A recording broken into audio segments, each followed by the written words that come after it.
kick this off. She is going to be doing a quick demonstration of a form that she was involved in helping St. Paul Public Schools create for mileage reporting and reimbursement. This was built using the GT eForms tool inside PeopleSoft. She's going to walk through some of the functionality that they incorporated into this solution. When she's done with that, we're going to flip it over and I'm going to do a quick demonstration of a Chartfield maintenance form that the University of South Carolina built out. GT eForms. It is a People Tools-based bolt-on. These two particular clients, St. Paul Public Schools and University of South Carolina, have been using it for the past few years to automate processes across both PeopleSoft HCM and financials and supply chain. So there are two parts to this form. I'll give just a quick overview, and then I will just jump to what everybody is hoping for, the most exciting part of this form, which is actually the mileage reimbursement. So there were actually two forms that were components of what we built for St. Paul Public Schools. One was kind of a pre-form, which was a mileage profile. It was also an e-form though, because this was designed for any type of faculty or staff that was traveling between district locations. So for example, a traveling art teacher that worked at multiple schools. Once a month, they would have to submit this reimbursement for all the different places they went throughout the month.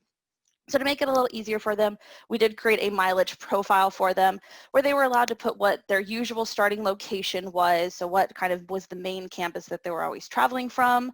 They were able to say who their budget administrator was and also who their manager or principal was that would be able to approve from their mileage reimbursement.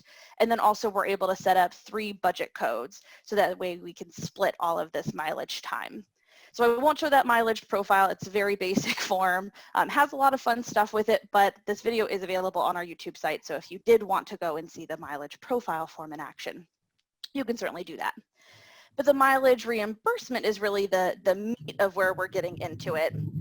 So that had everything from the mileage profile request in. So if I can find the right spot in my recording. It would pull in their name, what their information was, who those people it was going to be routed to, and what budget codes it was going to be. And then the real big features was this trips grid. So they were able to say the date that they drove. There were a couple of edits that couldn't do more than 60 days in the past for tax reasons. So only 2 months behind was really how far you could fall with this mileage reimbursement. We also gave the ability to copy rows. So if you had the same trips several times in a month, you didn't have to always type in every row. If it was, you know, I went from here to here and then from there and back, and that's what you did all month long, you can just copy those 2 rows back and forth, back and forth.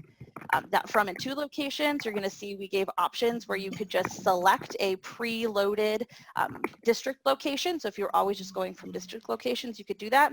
Or if it was a rare occasion where perhaps you got called in from home for a meeting with the principal and you got reimbursed for that, you could add in your own custom location if you needed to do that.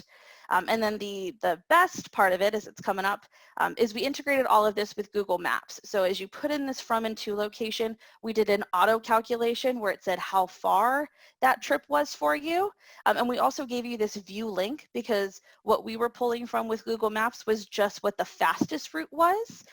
So in the situation that you'll see, the fastest route was like 3.5 miles, but another option was 5.3 miles. So you always could click on that link, see what route you actually took, and make sure that that's really what you were hoping for if the mileage looked a little off to you. And then you can make the changes on the form. So let's go and see this form in action. So I'm going to skip forward. So here is this mileage grid. So again, we have the date driven, and you're going to see it has a whole bunch of the edits on it, and it gives it in real time so the user has automatic feedback after tabbing out of the field that, nope, you don't have the right date, it's too far in the past. This is going to be an example of it being in the future on this case. And again, there's acknowledgments on this form to really make sure everything's there. So really seeing this in action. You can't calculate Google distances until you have a to location, so you really have to fill everything out. So let's see that in action, just showing you all of these warnings to help guide the user.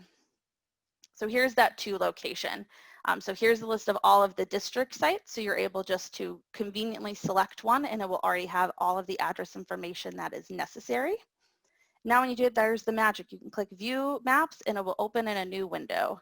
I'm going to go pause on that one for just a second so you can see. Oops. So here it shows the distances. So when we calculate, it's going to give this 3.7 miles, but you were able to then see really what all of the distances were, and you have that flexibility. So let's go through and add it in. Again, there's going to be some more changing on the dates, but I want to also do this purpose. We had a list of default purposes that we were able to give, and then there also was an other option if you had another reason that you had to do this mileage reimbursement, and that would also flag for an approver so they could really make sure that they zoned in on it. So we're going to get an actual valid date, putting it in here for this form to proceed. And now we're going to show inserting some rows. So if you wanted to insert whatever your to address became your from address for convenience. And then you could select, so you went from Brittany's place to somewhere else. If that happened to not be the actual place you started with, don't worry, you can go and change it. So you can go and select that, then put in your to address. Again, you can select from a district location. If that happened to not be right, or maybe there was just a brand new with COVID, one of these addresses, there was a hybrid location, you can always select create a new location. You can edit that to be where you actually went. You always have to give it a name though, and so we do put that in place that if it is the same exact location and the same name, we do say that's already in the system, you need something different. So we'll just put in a test location so you can see that flexibility there. And again, once you have that address in there, you could click that view row. If this was the same thing, you can click copy row and it's going to copy everything to and from, but still always have the flexibility. We're never locking the user in. We always want to make sure that they have the option to say exactly what they need. But for those people that it's always consistent, we wanted to make sure that they can copy rows in and out. So we're going to show a couple more of these dates, adding things in. Adding in some extra rows. Again, you'll see the date automatically copied the next day for convenience. That was typically how they had it, was every trip was once a day. So we would copy that down. Yeah. There's all of those options that I was saying for the purposes, and then other, again, custom purpose for, you know, I had an emergency meeting. I could say exactly what that was for. And then I could copy those rows down as much as I needed. And again, it will copy the entire row or all that was there at that point in time. So we're going to just copy Ashley, I'm going to mute you for just 1 second here, then unmute you just so I can turn off the background noise. Perfect. I got it though. You got it? Oh, that block thing? Yeah. Okay.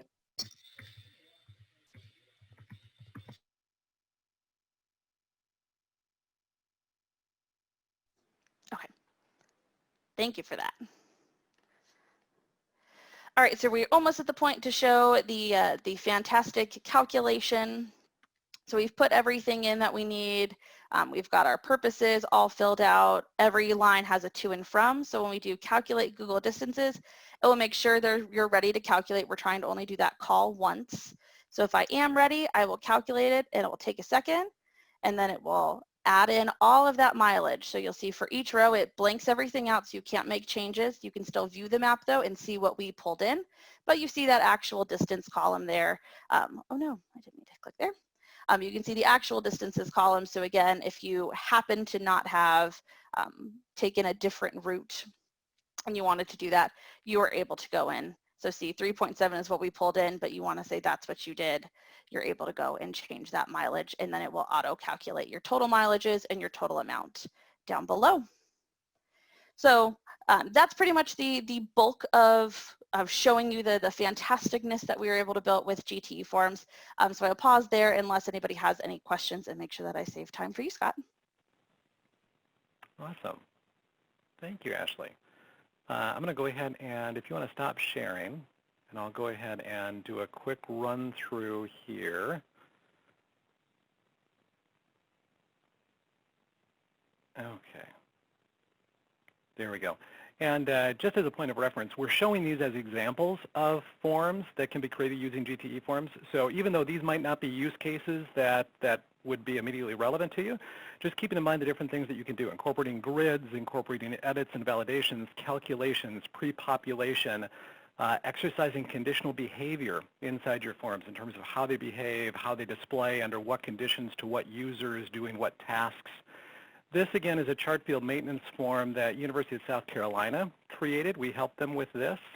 Both this form and the St. Paul Public Schools mileage form that you just saw, those are pretty complex forms. And so both of these particular clients asked us for our help in terms of designing and creating these. There is a session coming up today with Hennepin County showing a form that we helped them create for wage theft reporting. So you can see here the dynamic behavior. Depending on what information I feed into the form, how I respond to certain questions or fields, you see fields hiding or displaying. You see segments hiding or displaying. I see an edit there, making sure that the effective date is valid. I've got a grid down below that's going to allow me to manage file attachments.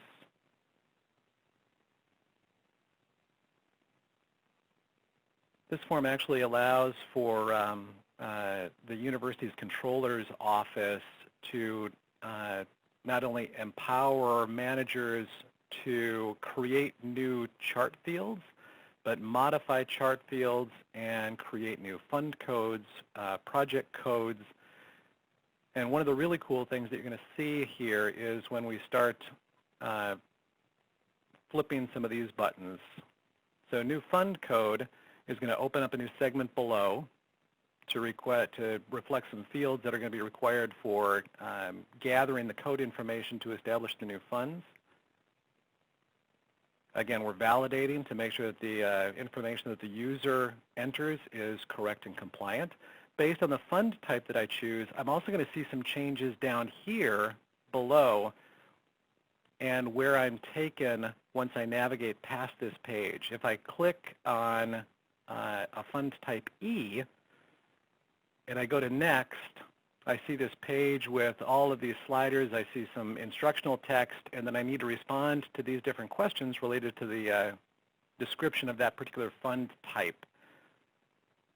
If I go back, though, and I change the fund type selection, the next page that I go to then has changed. So now when I go to the next page, I don't see that questionnaire. I actually see a different page with some different grids on there and some different fields that I need to respond to. So very dynamic, and making sure that it's following the business process and the business requirements that USC had in place to make sure that this was efficient and effective in terms of executing these kinds of requests. They can go ahead and upload file attachments. Once they submit, it's going to go ahead and route for approval. And that's about the extent of it. I'm going to go ahead and stop the video because we have run out of time, and I need to hand this over to Paul Taylor to show you exactly how you create some of these dynamic forms using the GT eForms tool inside PeopleSoft. So Paul, with that, I'm going to go ahead and hand it over to you. We'll continue to monitor questions in the chat, so feel free to pose those if you got them. Thanks.